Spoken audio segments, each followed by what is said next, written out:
Lesson 7. Can't afford it? Get it anyway. One path to misery was laid out over 150 years ago by the improvident Mr. Micawber in Charles Dickens' David Copperfield. Simply spend more than you earn. Annual income £20. Annual expenditure 1996. Result happiness. Annual income £20. Annual expenditure £20 out and 6. Result misery. Some years back, a client in significant financial difficulty told me of the indecision she was experiencing after seeing something she wanted at the local mall. "I've got $500, she said, uncertain whether to make the purchase. My instant thought was that spending money with only £500 in life savings was perhaps unwise, but I had misunderstood things completely.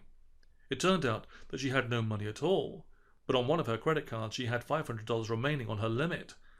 Her personal balance sheet was not $500 up, it was many thousands down, and she was contemplating the wisdom of lowering it further. As the son of a Scottish accountant, in this case all relevant stereotypes apply, it took all I had to avoid crying out in alarm. I should explain.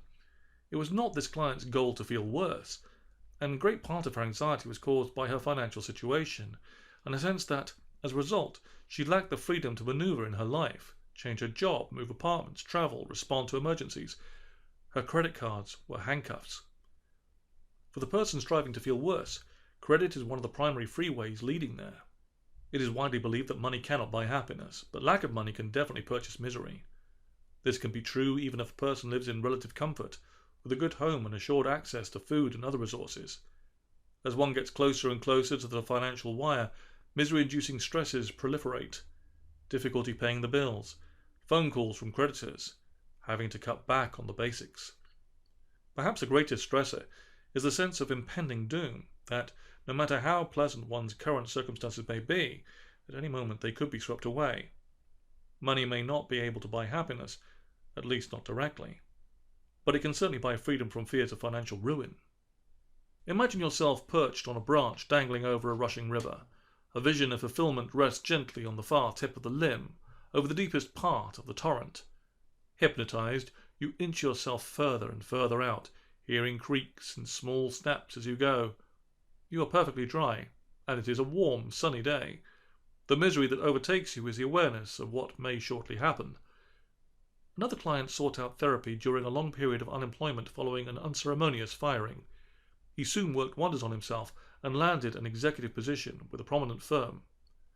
After several months at this job, he commented that he was now making so much money that he didn't know what to do with it. The best advice depends, of course, on the direction a person wants to pursue. In his case, it was to be happier and more secure. Don't feel rich, I told him. His unemployment had exhausted his savings, and he lacked one of life's great bulwarks against work-related anxiety, enough funds to last at least 6 months with zero income.